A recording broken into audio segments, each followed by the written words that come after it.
எல்லாருக்கும் வணக்கம். இன்னைக்கு நம்ம எத பத்தி பேச போறோம்னு கேட்டீங்கன்னா, ஆசை பத்தி பேச போறோம்.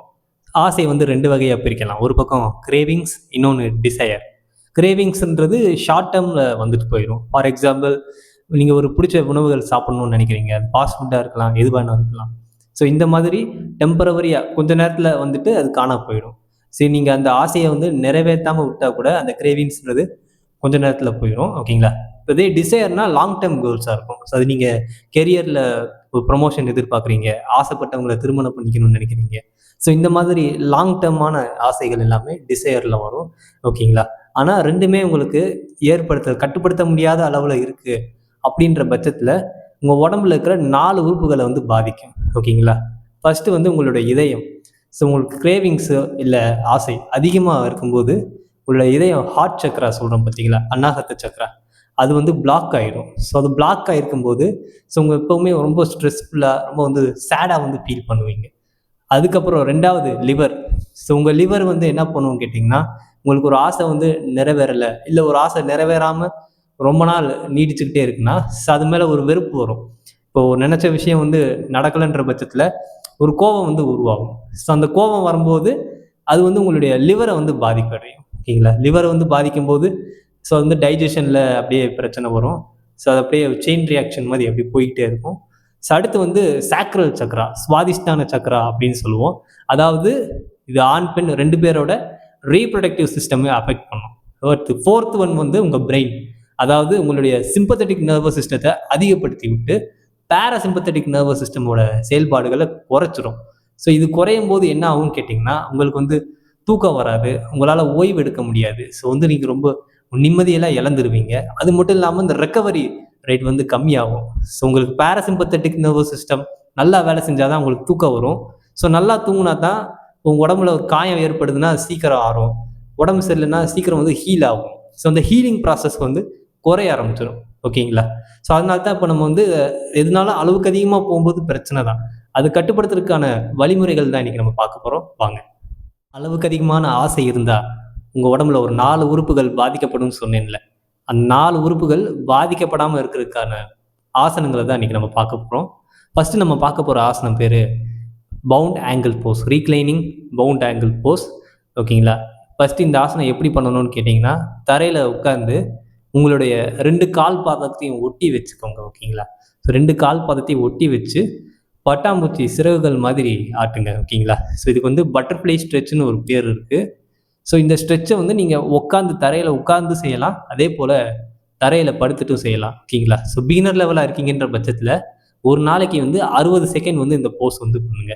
ஓகேங்களா? ஸோ அதுக்கடுத்து நம்ம பார்க்கக்கூடிய pose Ustrasana, camel pose. So first நீங்க நீ டவுன் பண்ணிக்கோங்க. ஸோ உங்க முட்டியில வந்து பேலன்ஸ் பண்ணிக்கோங்க. முட்டிய ரொம்ப ஒட்டி வச்சுக்காம, ஸோ ஒரு 1 இன்ச் ஒரு ஸ்டெப் வந்து கேப் விட்டுக்கோங்க இன் பிட்வீன்ல.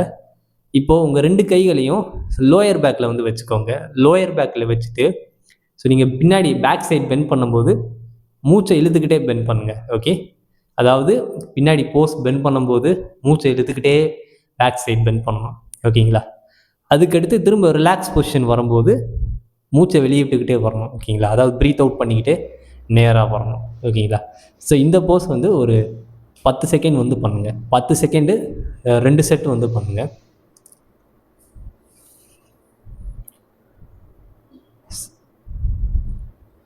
ஸோ இந்த போஸ் பண்ணுறனால உங்களுடைய ஹார்ட் சக்கரா வந்து நல்லா ஃபங்க்ஷன் ஆக ஆரம்பிக்கும். ஸோ சக்ராஸ் மேலே நம்பிக்கை இல்லைன்னா நீங்கள் தைமஸ் கிளாண்டுன்னு எடுத்துக்கோங்க.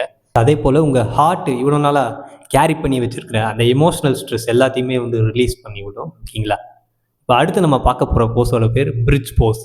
ஸோ இந்த பிரிட்ஜ் போஸ் பண்ணுறனால உங்களுக்கு வந்து ஸோ அந்த சாக்ரல் சக்ரா சொன்னேன் பார்த்தீங்களா? ஸோ அந்த சாக்ரல் கிளான்ஸ், ஸோ அந்த ரீப்ரொடக்டிவ் சிஸ்டம் வந்து நல்லா வேலை செய்ய ஆரம்பிக்கும். ஓகே. இது எப்படி பண்ணணும்னு கேட்டிங்கன்னா, ஸோ முதல்ல தரையில வந்து மல்லாந்து படுத்துக்கோங்க. அதுக்கப்புறம் உங்க 2 கால்களையும் நல்லா மடக்கி, ஆங்கிள்ஸ் வந்து பிடிச்சுக்கோங்க. ஸோ முடிஞ்ச அளவுக்கு கால ஒய்டா வச்சுக்கோங்க. ஒட்டி வச்சுக்காதீங்க. கால ஒய்டா வச்சுட்டு, ஃபர்ஸ்ட்டு மூச்ச இழுத்துக்கிட்டே உங்க வயிற்று பகுதிய மேல தூக்குங்க. இந்த ஆசனத்துல ஒரு 10 செகண்ட் வந்து பயிற்சி செய்யுங்க.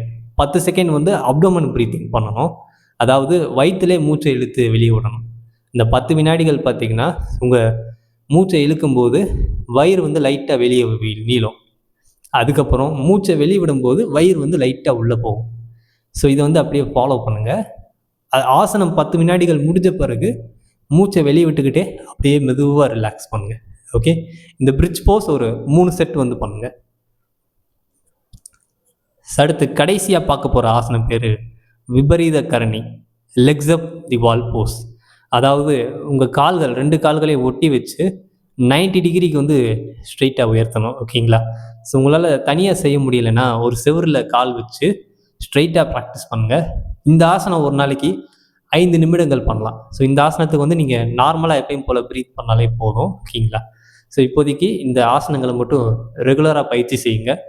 அடுத்து நம்ம மூச்சு பயிற்சி எப்படி செய்கிறதுன்னு பார்க்கலாம். ஓகேங்களா? அடுத்ததாக நம்ம பார்க்க போகிற மூச்சு பயிற்சியோட பேர் பிராமரி பிராணாயாமா. ஸோ இந்த பிராமரி பிராணாயாமா எப்படி பண்ணுறதுன்னு இப்போ பார்க்கலாம். ஃபஸ்ட்டு உங்கள் கட்டை விரலை வந்து வச்சு காதை அடைச்சிக்கோங்க. அடுத்து சுண்டு விரல் உதடு கீழே, மோதிர விரல் உதடுக்கு மேலே, நடுவிரல் மூக்கில் வச்சுக்கோங்க. அடுத்து உங்கள் ஆள்காட்டி விரலை கண்ணை மூடி லைட்டாக ப்ரெஸ் பண்ணக்கூடாது, அப்படியே லைட்டாக டச் பண்ணிக்கோங்க. ஸோ இப்போ மூக்கு வழியாக நல்லா மூச்சை இழுங்க. இப்போ அப்படியே மூச்சை வெளியே விடுறதுக்கு பதிலாக அப்படியே ஹம்மிங் சவுண்டோட நீங்கள் வெளியே விடணும். ஓகேங்களா?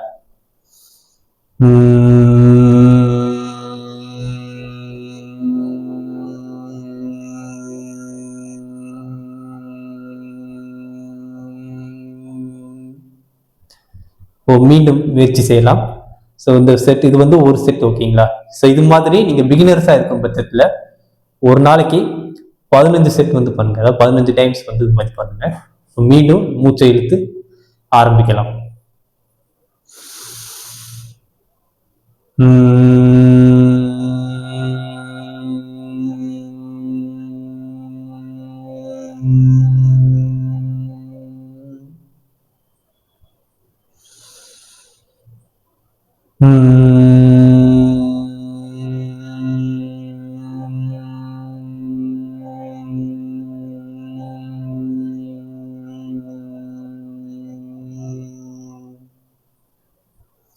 இந்த மூச்சு பயிற்சியை நீங்கள் பிகினராக இருக்கும் பட்சத்தில் ஒரு நாளைக்கு வந்து 15 கவுண்ட்ஸ் வந்து பண்ணுங்கள்.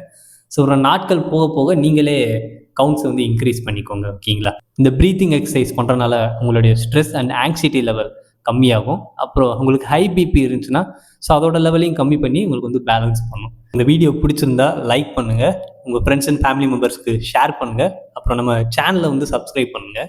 ஓகேங்களா? ஸோ இன்னும் இதே போல் அடுத்தடுத்து ஒவ்வொரு எமோஷன்ஸ் பற்றி நம்ம வீடியோஸ் வந்து போட போகிறோம். ஓகேங்களா? இந்த பிளேலிஸ்ட்டை ஸ்டார்ட் பண்ண பர்பஸே அதான். ஸோ ப்ரீவியஸ் பார்ட் வந்து பார்க்காதவங்க கண்டிப்பாக பாருங்கள். பார்ட் 1 அண்ட் பார்ட் 2 பாருங்கள். பார்ட் 2ல் வந்து நம்ம பயத்தை பற்றி பேசியிருப்போம். பயம் எதனால் வருது, அதை எப்படி கண்ட்ரோல் பண்ணணும், ஸோ அதுக்கான சொல்யூஷன் வந்து என்ன அப்படின்றத பார்த்தோம். ஸோ அந்த வீடியோஸ்லாம் டிஸ்கிரிப்ஷனில் லிங்க் கொடுக்குறேன். ஸோ ஃபுல்லாக வந்து பாருங்கள். ஓகேங்களா? ஸோ அப்புறம் லாஸ்ட்டாக ஒரு விஷயம் வந்து சொல்லிக்கிறேன் இந்த வீடியோ எண்டிங்கில். ஸோ உங்களுக்கு ஒரு ஆசை இருக்குது அப்படின்ற பட்சத்தில் ஸோ ஒன்று அதை நிறைவேற்றுறதுக்கான வழியை வந்து பாருங்கள். ஸோ அப்படி நிறைவேற்ற முடியலைன்னா ஸோ அந்த ஆசையை குழி தோண்டி புதைச்சிட்டு அடுத்த வேலையை வந்து பாருங்கள். ஓகேங்களா? ஏன்னா ஆசையை வந்து ரொம்ப கேரி பண்ணிக்கிட்டே இருந்தீங்கன்னா அது உங்களுடைய நம்ம ஸ்டார்டிங்கில் சொன்ன 4 உறுப்புகளையும் அஃபெக்ட் பண்ணும். ஸோ உங்கள் டைஜஷன் அஃபெக்ட் பண்ணும், ஸோ உங்கள் ஹார்ட்டை அஃபெக்ட் பண்ணும், பிரெயினை அஃபெக்ட் பண்ணும், உங்களோட ரீப்ரொடக்டிவ் சிஸ்டம் அதையும் அஃபெக்ட் பண்ணும்.